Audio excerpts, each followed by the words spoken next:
Masih banyak soalnya yang mau nontonin apa nih Bang? Ya mungkin saya tunggu kalian di Cyberbreaker season 2.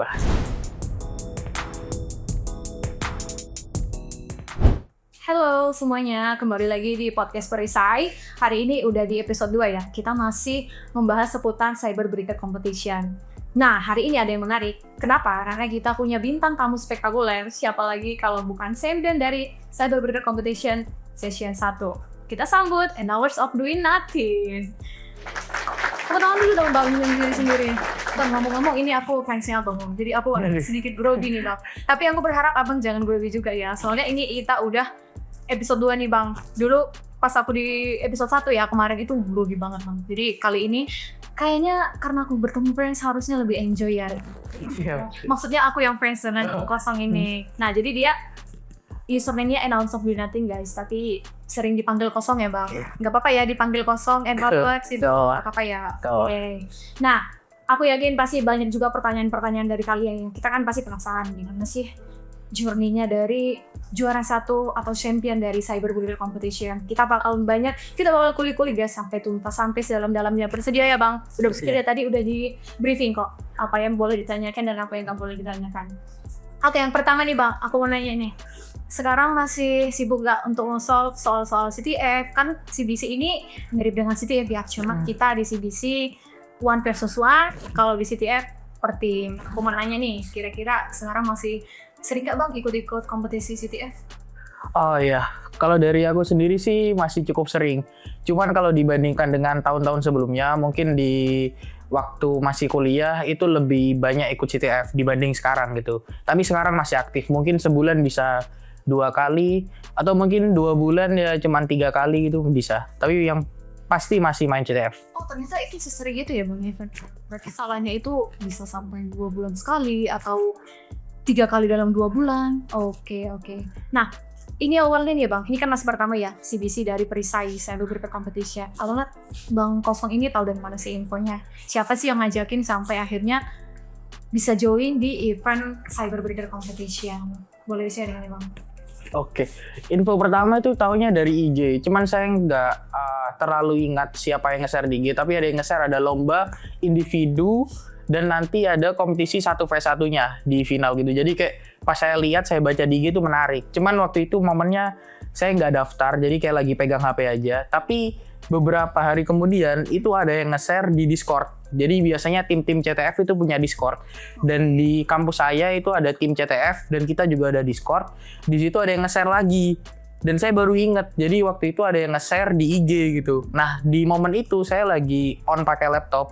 Nah, jadi di momen itu juga saya daftar gitu untuk kualifikasi Perisai CBC ini. Berarti pas lihat infonya pertama itu belum memutuskan untuk daftar. Tapi setelah beberapa kali di-share itu baru memutuskan untuk daftar ya Bang? Ya, kenapa tuh Bang? Kan kita mau tahu juga nih, aku sebagai tim Perisai mau tahu kenapa sih Abang menganggap ini menarik nih aku harus daftar. Padahal kan banyak event-event yang lain yang serupa, tapi kenapa ikut nih CBC? Apa alasannya?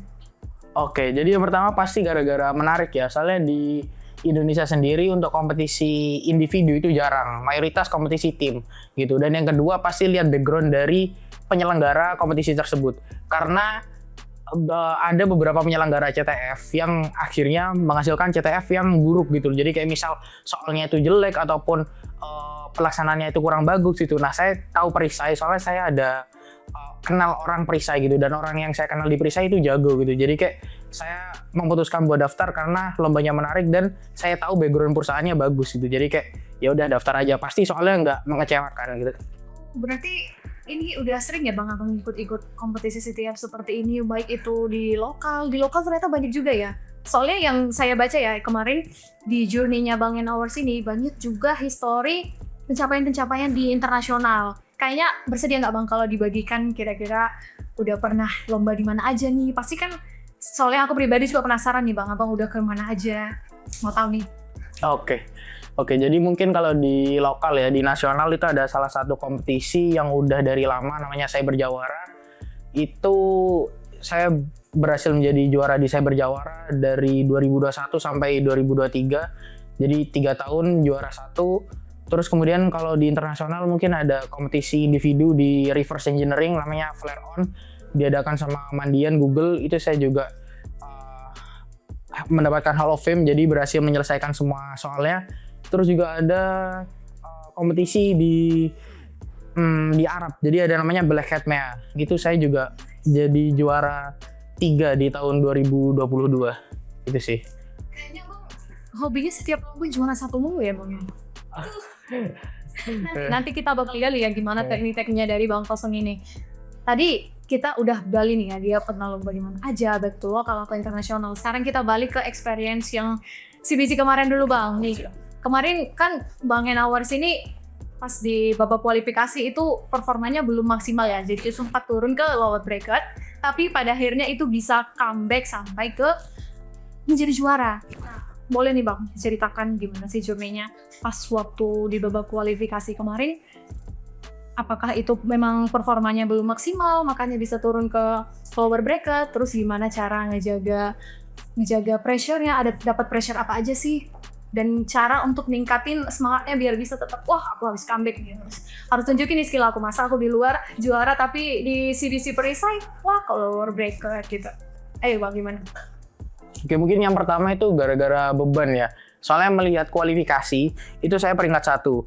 Jadi waktu pertandingan 1v1 otomatis ada beban dari peringkat 1 paling nggak kalah di pertandingan pertama gitu. Nah kesalahan saya adalah saya melihat video podcast terlebih dahulu sebelum main. Jadi kan saya pertandingan pertama dari semua babak 1v1 dan saya melihat podcastnya dulu gitu. Dan di situ kan ada beberapa orang yang saya kenal juga gitu. Dan mereka kayak membahas terus sempat kayak siapa dukung ini gitu. Jadi kayak saya mendengar kayak ada yang dukung saya gitu. Jadi kayak itu beban buat saya gitu. Oh jadi gitu jadi beban ya bang ya. Justru karena ke-trigger ya dengan podcast-podcastnya dengan ada dukungan-dukungan orang itu malah jadi dianggap beban, tapi buat Bang Enawars ini bukan jadi ngebooster semangatnya ya.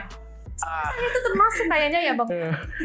Kalau misal saya lihatnya setelah pertandingan, mungkin itu akan jadi support buat saya. Cuman kalau semisal sebelum gitu ya, jadi seolah-olah ada beban ke saya gitu. Minimal bener. Ada yang dukung saya berarti ya saya nggak tampil memalukan gitu. Harus memenuhi ekspektasi para pendukung-pendukungnya gitu ya bang.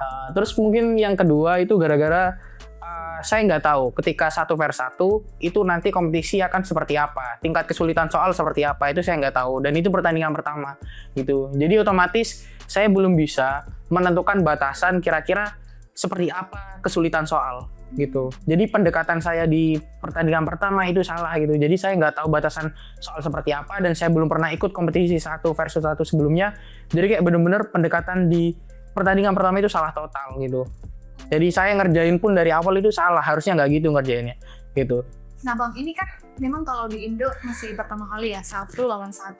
Tapi dari cerita Bang Enawars yang udah aktif ngikuti kompetisi di luar, ini juga masih pengalaman pertama untuk 1 lawan 1. Itu memang di luar nggak ada yang kayak gitu atau abang yang memang selama ini ngikutinya yang per tim gitu bang?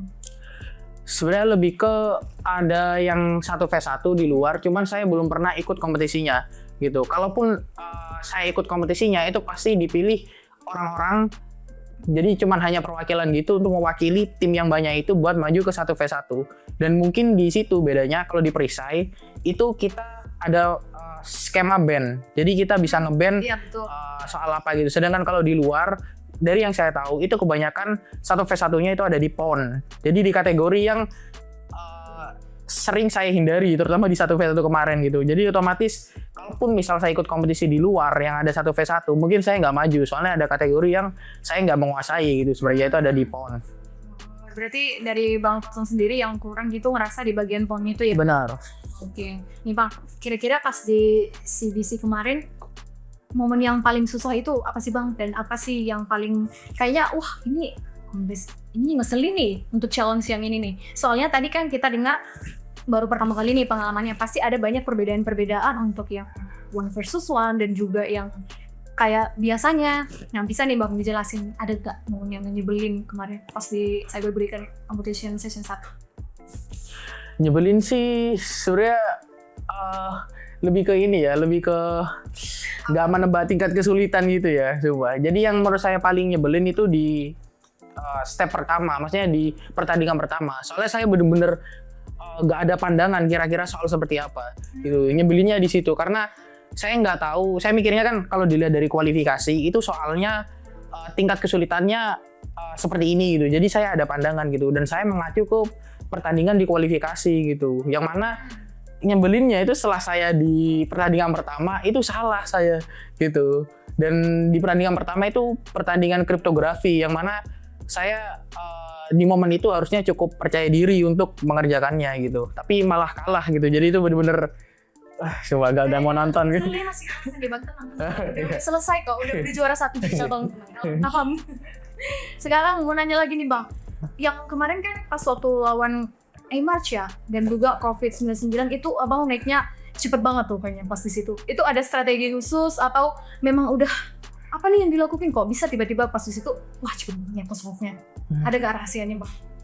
Oke, sebenarnya yang untuk lawan Aymar sama Covit, nah itu kan udah pertandingan selanjutnya dan sebelumnya ada pertandingan-pertandingan yang lain. Nah itu saya udah lihat soalnya, maksudnya udah lihat di YouTube gitu. Jadi saya tahu, ya, jadi saya tahu tingkat kesulitannya seperti apa gitu. Jadi saya udah bisa menentukan batasan. Oh tingkat kesulitannya seperti ini. Berarti approach-nya itu approach yang bisa dilakukan dalam waktu sekian menit gitu. Intinya seperti itu. Jadi udah tahu tingkat kesulitannya. Terus pas lawan Aymar sama Covit itu sebenarnya saya mikirnya itu saya kan tanding di web gitu. Jadi lawan Aymar bakal tanding di web, lawan Covit itu tanding di web. Udah tahu bang? Mikirnya gitu. Tapi ternyata tebakan saya salah semua. Jadi lawan Aymar tanding di kripto dan lawan Covit ini yang paling mengagetkan. Soalnya saya mikirnya Covit bakal bakal ngeban reverse gitu. Soalnya kan saya ngeban pawn yang mana itu kategorinya dia gitu. Ternyata Covit ngeban web gitu. Dan akhirnya kita dapatnya di reverse waktu itu gitu. Oh berarti untuk yang top 8 ini kayak March, COVID-19 sebelumnya udah familiar berarti untuk username itu ya bang? Makanya ada gambaran, oh kayaknya kalau Covit ngambil yang ini nih, kalau March biasanya ini nih. Berarti udah kenal, udah pernah berkompetisi sebelumnya? Iya udah kenal, bahkan kalau sama Covit saya pernah satu tim juga. Oh pernah satu iya, sama Covit gitu. Jadi rival ini ya bang ya? Kalau yang sama Ipak yang juara 2 kita sama WRTH kemarin pas di grand final ya kan itu udah 1 lawan 1 nih menentukan siapa yang menang. Pas di situ gimana bang pemikirannya? Pasti kan udah sering tuh ngadepin orang-orang di luar sana. Wah ini sama WRTH sebelumnya apakah sudah ada histori pernah kompetisi juga sebelumnya atau ini masih pertama kali? Jadi kayak wah ini aku besok mau lawan WRTH persiapannya harus ekstra nih atau gimana bang? Ya sebenarnya kalau lawan RTH sama Zafir ya, maksudnya untuk di final itu memang bingungnya juga gara-gara mekanismenya juga udah beda gitu. Jadi udah bukan band tapi waktu itu ada pick gitu ya. Jadi kayak ya bebannya lebih ke sebenarnya nggak ada persiapan khusus buat lawan RTH sama Zafir, tapi lebih ke menyiapkan mental. Soalnya kan kita ada milih kategori kan. Iya. Nah, yang ditakutkan kita udah milih kategori A tapi kalah di kategori itu kan pasti di selanjutnya down gitu kan. Ada pressure tersendiri ya. Benar. Ready banget nih tiba-tiba. Benar. Tiba-tiba kalah.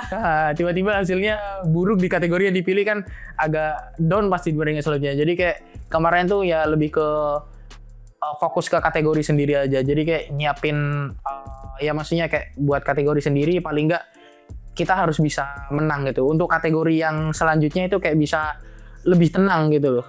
Gitu. Tapi abang ini lebih kemana sih untuk melihatnya? Apakah melihat tingkat kesulitan soal kayak yang tadi kan kita lihat wah kesulitannya sampai semana nih, atau lebih ke pesertanya, lawan aku siapa nih? Jadi yang mana yang menentukan persiapan abang? Apakah tingkat kesulitan soal atau malah kapasitas dari para lawan-lawannya? Yang mana nih bang lebih ini pertimbangan? Sebenarnya lebih ke yang tingkat kesulitan. Soalnya yang bisa saya lakukan di momen itu adalah fokus ke diri sendiri kan. Maksudnya kalau orang lain juga belajar terus saya mikirin orang lain kan jadinya nanti ya saya nggak bisa ngatur orang lain buat nggak belajar kan. Jadi saya lebih ke fokus diri sendiri dan nyiapin mental aja sih. Soalnya kalau dilihat dari peserta-peserta lain sebenarnya dari jago itu kita bisa dibilang semua jago gitu. Cuman balik lagi mental juga menentukan di situ. Kayak misal kita lihat soalnya ini misal ya nggak aku suka terus akhirnya down dulu gitu. Jadi kan ada momen seperti itu. Jadi kayak kemarin lebih ke nyiapin mental aja sih. Berarti bukan hanya skill ya bang, tapi mental itu juga itu poin paling penting ya. Dan mentalnya dari awal yang pastinya naik turun, nggak ada yang juara 1 di atas terus. Keren sih. Tapi benar sih, kalau menurut abang tingkat kesulitan yang soal-soal yang perisai bikin kemarin gimana dibandingkan dengan soal-soal yang udah pernah diikutin sebelumnya? Oh ya, jadi sebenarnya udah bener ya tingkat kesulitannya. Soalnya saya kan nggak pernah ikut satu per satu sebelumnya, jadi saya nggak tahu tingkat kesulitannya. Nah, setelah saya melakukan pertandingan pertama dan pertandingan selanjutnya saya lihat juga, itu tingkat kesulitannya emang sudah disesuaikan dengan waktu yang diberikan. Jadi kalau kita waktu kualifikasi, itu seingat saya ada 6 jam. Jadi tingkat kesulitannya itu ya misal easy dalam 6 jam, medium dalam 6 jam, hard dalam 6 jam. Sedangkan kalau 1v1 itu pasti tingkat kesulitannya ada time limitnya juga. Jadi kayak misal ada 20 menit. Jadi easy untuk 20 menit, medium untuk 20 menit, dan hard untuk 20 menit. Jadi intinya udah kena limitasi si waktu itu juga. Jadi tingkat kesulitannya itu udah sesuai sama waktu itu. Nah, kesalahan saya itu yang awal, saya nggak mikir ke situ gitu. Soalnya saya nggak ada pengalaman juga bentuk 1v1 itu seperti apa. Gitu. Jadi udah sesuai sih. Berarti overall untuk challenge-nya sesuai ya Bang. Soalnya ini perlu nih buat jadi evaluasi kita nanti gimana di season 2. Maka dari segi waktu kita kan harus pertimbangkan juga ya dari situ. Nih Bang, aku punya pertanyaan menarik nih. Kan abang panggilannya gemar dipanggil an hours of doing nothing, kosong. Kalau kita terjemahkan ya bang, an hours of doing nothing. Dalam season dia gak ngelakuin apa-apa, itu asal-usulnya gimana nih bang? Kenapa pilih username itu? Itu memang udah dipakai dari dulu atau ini udah malas banget mikirin nama, yang penting daftar aja dulu, apapun udah sebut aja gitu. Gimana? Sebenarnya lebih ke ini sih. Jadi di momen kualifikasi itu saya sempat nggak bisa main. Jadi saya udah daftar sebelumnya. Dan di hari lomba itu saya sempat nggak bisa main karena di hari itu saya ada training ke salah satu kampus swasta. Jadi ada training, saya ngasih materi dan itu selama 2 jam dan di waktu lomba berlangsung gitu. Dan nah untungnya trainingnya udah selesai dilakuin terus saya bisa balik ke lomba. Nah, gara-gara saya tahu ada training itu, makanya saya pakai nama nickname ini. Yang mana nickname ini itu bukan nickname asli saya gitu. Oh, bukan ini yang asli. Nah, nickname ini itu sebenarnya dari meme. Mungkin teman-teman banyak tahu ada meme yang 2 jam nggak ngapa-ngapain, 5 jam nggak ngapa. Jadi ada meme, ini ada foto orang, terus dia ngelamun, ngelihat ke kamera gitu ya, terus dia kayak 2 jam nggak ngapa-ngapain gitu. Jadi bener-bener nggak ngapa-ngapain. Nah, nickname ini itu dari situ sebenarnya. Karena di momen kualifikasi saya itu 2 jam bener-bener nggak ngapa-ngapain di lomba ya. Soalnya saya melakukan aktivitas lain gitu. Jadi ini dari meme dan spesifik ke perisai aja sih. Jadi ke lomba CBC aja sih. Di lainnya saya nggak pernah pakai nickname seperti ini. Tapi itu udah melekat banget sih di aku bang kosong. Kayaknya buat audiens kemarin di live YouTube kita juga udah melekat banget tuh bang kosong kan banyak yang sepantun ya di situ. Oh iya, beda. Kalau yang kosong itu emang nickname saya dari dulu gitu. Dan itu dari jokes juga sebenarnya. Jadi kayak misal ada misalnya kita mau daftar ke sosial media atau ke form yang lain itu pasti ada note ya kayak misal jangan diisi kosong gitu ya. Terus misal nama ini harus diisi. Nah jadi itu sebenarnya bagian dari joke aja sih. Jadi kayak jangan diisi kosong tapi saya isi kosong tapi diketik gitu. Nah jadi itu tapi sampai sekarang akhirnya melekat gitu ya. Berarti di game yang sebenarnya kosong nih. Iya. Kosong gitu. Soalnya dia aku ada visual sob benar. Pancet banget ya bang. Padahal mereka ingatnya hours juga. Iya. Tapi aku lihat sih bang karena aku versi. Tapi nih bang, kalau kegiatannya selain ngikutin event-event CTF, terus juga kayak CBC kan selalu setahun nih. Bang Kosong ini ngapain aja sih? Kayak tadi kan sempat dibilang ngajar ya, training selama 2 jam. Apakah itu pekerjaan utama atau itu cuman ya kalau lagi ada aja, sisanya kalau nggak ada event tidur aja dah atau ngapain gitu bang? Kan pengen tahu kegiatan semua orang sentient itu ngapain sih? Kalau saya sih sebenarnya sama kayak yang orang-orang di IT pada umumnya ya. Biasanya kalau nggak kerja itu pasti ngegame gitu. Jadi lomba pun saya beberapa kali ke lomba itu kebanyakan di weekend. Jadi di Sabtu Minggu. Adapun lomba di weekday itu pasti yang lomba berlangsungnya lama. Jadi seperti yang saya sebutkan tadi ada flare on, itu biasanya kompetisinya sebulan. Jadi kalau kalau kayak gitu pasti kan ngaruh kerja. Bener. Jadi kalau misal itu kan limit waktunya sebulan. Tapi kalau misal kita selesai 8 hari, ya udah kita bisa selesai di 8 hari, misal seperti itu. Jadi ya lebih ke malamnya aja. Jadi habis kerja lanjut CTF-an sampai dini hari mungkin, habis itu pagi kerja gitu aja sih. Berarti jam kerjanya itu fleksibel aja ya bang mengikuti ya, bukan yang kayak wah ini aku harus jam sekian ke jam sekian harus bekerja, tapi supaya bisa dapat kerja dan juga ikut eventnya. Jadi abang mengatur waktu sedemikian rupa, bahkan di malam juga tetap dikejar biar bisa cepat selesainya. Iya benar. Kalau misalnya seperti yang kompetisi lama tadi sebulan itu saya seperti itu. Jadi ya kalau bisa malamnya ya mending malamnya aja biar cepat selesai. Soalnya kalau nggak selesai nanti kepikiran. Jadi kayak misal waktu kerja tiba-tiba muncul ide buat ngerjain soal itu gitu. Jadi mending cepat diselesain aja lah gitu. Ini menarik nih, ini terhubung sama pertanyaan aku selanjutnya kayaknya. Kira-kira dari seorang Bang Kosong nih, triknya untuk belajar semua ini gimana sih Bang? Apakah Bang tipe yang belajar sendiri atau ada komunitas gitu, belajarnya bareng-bareng dari Discord atau apa gitu Bang? Sekalian mungkin bisa dijelasin agak lebar nih ya Bang. Sorry Bang, mintanya banyak banget. Karena kita mau tahu kan, aduh Abang sih dan mulu nih di mana-mana. Kan mau tahu strateginya gimana, time managementnya gimana, terus apa sih kira-kira yang orang-orang di luar sana belum implementasikan supaya belajarnya efektif, biar cepet gitu. Boleh Bang dikasih tahu. Nah, saya belajarnya itu sebenarnya yang senang-senang aja gitu sih. Jadi kayak misal saya suka kategori reverse engineering, jadi saya belajar tentang reverse engineering. Tapi mungkin suatu saat ada masanya saya bosan belajar. Kayak misal saya bosan ngelihat kode di IDA gitu ya, di tools buat reverse engineering. Jadi saya memilih buat alokasikan waktu untuk belajar hal yang lain gitu, yang membuat saya senang juga gitu. Jadi kayak misal saya males nih, misal belajar reverse, saya coba belajar kategori lain, misal belajar web gitu. Nah kalau buat belajarnya sendiri sih, saya tipe belajar yang sendiri, jadi saya nggak rame-rame gitu. Jadi kayak bener-bener belajar sendiri dari baca-baca. Saya juga tipe yang nggak suka nonton video, jadi saya lebih suka membaca daripada nonton video gitu. Dan pastinya sama seperti peserta lain mungkin ya, saya banyak belajar dari CTF yang berlangsung juga.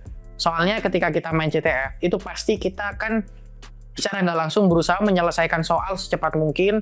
Terus kita udah lupa bahwa kita ada dalam kompetisi, yang penting kita bisa selesai dan akhirnya kita bisa dapat ilmu tanpa kita merasakan pedihnya belajar gitu. Jadi kayak kita merasa senang aja dalam prosesnya gitu sih.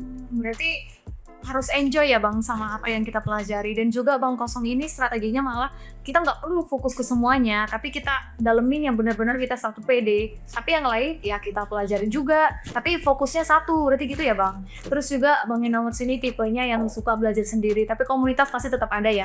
Cuman kalau untuk mungkin lebih deep belajarnya itu lebih prefer belajar sama diri sendiri, kulik-kulik soal-soal. Soalnya kalau aku nih, aku lebih senang belajar dari video. Kalau aku tadi lebih senang dari membaca ya, sambil kerjain kayak gitu. Oke. Masih ada nggak Bang tips-tips yang lain kira-kira untuk manajemen waktu atau untuk apa kayak gitu? Kira-kira dari Bang Enaworks ada nggak hobi tapi yang masih sejalan juga sama untuk nge-trigger supaya tetap kejaga nih untuk kemampuan belajar soalnya? Kalau hobi sih nggak ada yang berhubungan langsung sama soal ya, atau nggak ada yang berhubungan langsung sama CTF gitu. Saya hobinya nge-game, tapi game-gamenya juga nggak berhubungan sama CTF atau security gitu. Jadi kayak ada mungkin beberapa game yang saya mainin kayak ada Pokemon, Civilization, itu saya suka main dari dulu gitu. Nah kalau manajemen waktu sih mungkin, saya itu lebih ke ini sih. Jadi kayak lebih ke membuat notes tentang apa yang saya lakukan hari ini aja. Yang saya mau lakukan hari ini aja sih. Jadi kayak misal hari ini saya mau belajar reverse, atau hari ini saya mau nyoba ngerjain soal reverse, ya saya catat gitu. Tapi ya pasti hanya catatan simpel aja sih. Itu lebih ke biar nggak lupa aja gitu. Tapi kalau manajemen waktu mungkin ya setiap orang punya caranya sendiri-sendiri sih. Berarti Bang biasanya itu nge-breakdown ya apa kegiatan yang akan dilakukan dalam sehari. Itu biasanya sudah disusun dari pagi-pagi gitu ya Bang? Benar. Mantap. Nah itu dia salah satu tipsnya guys. Nah Bang, ini kan mau CBC Season 2 nih ya, sebentar lagi ya. Kita juga udah mulai susun gimana persiapan untuk CBC Season 2. Kira-kira dari seorang champion CBC Season 1 nih, apa Bang saran-sarannya buat mereka-mereka yang masih mungkin merasa minder, wah kemarin ngelihat juara satunya aja skillnya gitu, cepet banget solve-nya. Nanti kami takut dong, atau ada yang insecure gitu buat lanjut ke daftar di CBC Season 2. Apa nih Bang tips-tipsnya kira-kira? Kalau ada saran-saran khusus buat mereka? Ya pasti buat yang ragu buat daftar sih daftar aja, karena ada banyak benefit yang kalian dapat. Jadi kayak selain latihan secara mental skill ya, kalian juga dapat merchandise yang bagus ya. Soalnya emang proven ya. Kalau kalian nggak percaya, mungkin kalian ketemu teman-teman yang ikut perisai dan mereka ketika lomba lain mereka pakai jersey perisai. Jadi kalian bisa pastikan itu ya. Terus ya secara skill pasti kalian dipaksa buat belajar. Paling enggak biar waktu 1 versus 1 kalian itu nggak malu gitu loh dilihat di publik gitu. Kayak misal kalian kerjain soal apa, kalian bener-bener kayak bingung, kayak cuman scroll di Chrome doang, atau ya intinya kayak bingung ngerjain apa gitu loh. Paling enggak kalian pasti dipaksa belajar biar nggak malu-maluin waktu live 1 versus 1 gitu. Nah cuman mungkin selain itu juga ada latihan mentalnya juga, dimana beda sama kompetisi lain. Di live ini kalian dilihat banyak orang, terus kayak bener-bener hadapan sama yang lain. Terus di sini kalau misal kalian kalah cepat, kalian udah kalah gitu. Jadi kayak beda sama kompetisi lain, dimana kalian ada waktu buat nyusul, misal buat ngerjain soal lain gitu sih. Nah kalau Bang sendiri kemarin menghadapi pas mental ngedown tuh pas jatuh ke lower bracket, gimana Bang cara Bang sendiri menghadapi mental yang lagi down, biar mereka juga punya gambaran tuh? Oke, sebenarnya itu cukup berat juga ya bagi saya. Soalnya di pertandingan maksudnya setelah saya kalah lawan Zafir, itu yang saya harapkan di pertandingan kedua itu adalah saya bisa menang. Gitu aja sih. Soalnya paling enggak biar saya enggak yang gugur pertama gitu loh. Maksudnya udah awalnya peringkat 1 terus kalah lagi kan, maksudnya cukup memalukan ya, dan itu beban mental tersendiri buat saya gitu. Jadi kayak sebisa mungkin saya di pertandingan selanjutnya itu nggak kalah. Caranya adalah dengan nonton pertandingan yang lain gitu. Jadi saya biar tahu kesulitan soalnya itu seperti apa. Paling nggak saya tahu misal kategori kripto itu kesulitannya ada di level ini, terus kategori web ada di level ini. Jadi saya tahu, saya punya bayangan tingkat kesulitan setiap soal itu seperti apa gitu sih. Jadi kayak lebih ke mempersiapkan diri biar di pertandingan selanjutnya itu nggak kalah gitu. Jadi nggak ada spesifiknya sih. Jadi kalau ngedown guys, tetap harus kayak Bang Awards ya. Jadi jangan ngedown malah berlama-lama di situ, tapi tetap susun strategi riset kayak Bang Awards ya, tonton nih apa nih challenge yang sebelumnya, peserta-peserta sebelumnya, dari situ bisa lihat strategi baru, terus juga tingkat soal-soal yang baru juga dari situ ya Bang. Nih Bang, kita kan mau lanjut nih ya season 2 dari Bang Awards, ready nggak untuk lanjut ke season 2? Karena pasti banyak nih yang ngincer ya. Oh kemarin pemenangnya kosong, ini aku mau nantangin nih kosong. Gimana kira-kira tanggapannya Bang? Ya siap sih. Siap. Ya siap sih, pasti siap ya. Maksudnya ya pasti banyak dari peserta atau mungkin dari yang udah ikut di season 1 terus mungkin mau comeback ya. Sama seperti yang ada di momen ketika saya kalah lawan Zafir, kemudian di final lower bracket saya kalah lawan Zafir. Pasti ada keinginan buat comeback gitu, buat bisa menang gitu ya. Mungkin ada yang dari season 1 ke season 2 sih. Jadi kalau ditanya siap sih ya, mau siap nggak siap ya harus dipersiapkan sih. Nah, masih banyak soalnya yang mau nantangin apa nih Bang.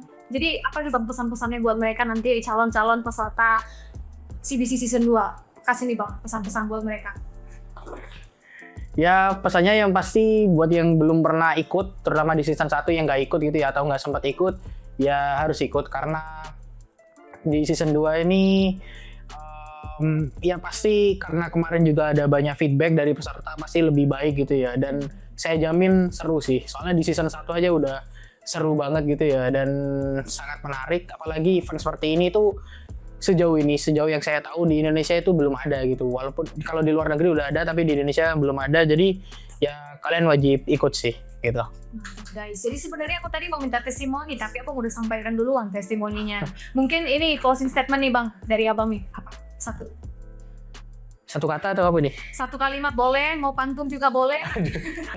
Kayak waktu menang kemarin kan pantun kan? Ya sih, kalau kemarin pantun sih nyari pantun di Google ya. Kalau sekarang sepertinya saya nggak mau pantun, tapi lebih ke Kalimat boleh. ya mungkin closingnya mungkin saya tunggu kalian di Cyberbreaker season 2. Mantap. Ngomong-ngomong dari tadi kayaknya ada yang ini nih Bang. Aku bawa apa nih? Kayaknya ada yang iya. tertinggal. Ini ada kaos Cyberbreaker. Ini jersey kemarin, tahun kemarin yang saya bilang teman-teman banyak yang pakai ini. Soalnya emang bagus ya. Stylenya seperti style e-sport gitu. Oh, berarti peserta dikasih ya Bang? Iya, dikasih. Tapi kalian harus lolos ke babak selanjutnya dulu. Soalnya kualifikasi nggak dapet ya. Nah ini, jadi ada nickname kalian di sini. Sweet nothing ya. Terus kemudian ada logo Cyberbreaker. Terus ada sponsor juga ya. Ini bersejarah banget sih, pasti berguna sama Bang Kosong ya guys. dengan membawa nickname ini dia bisa jadi juara 1. Keren. Nah, jadi buat kalian yang mau dapet jersey gini, pastikan kalian bisa lolos babak kualifikasi. Jadi jangan lupa persiapkan diri sesuai dengan pesan-pesan dari Bang Kosong tadi. Jadi kira-kira untuk pembicaraan kita hari ini cukup dalam ya Bang, tapi tetap santai. Makasih sekali lagi buat Bang Kosong yang udah bersedia berbagi experience-nya, berbagi insight-insight-nya juga terkait CBC Season 1. Ya, kita berharap nanti Bang Kosong bakalan lanjut juga di CBC Season 2, bertemu dengan talent-talent yang baru atau mungkin yang mau comeback dari Season 1 ya Bang, kayak gitu. Oke guys, jadi pastikan kalian ikutin terus episode-episode berikutnya karena bakalan banyak juga yang lebih gokil. So, that's all for today. Thank you guys.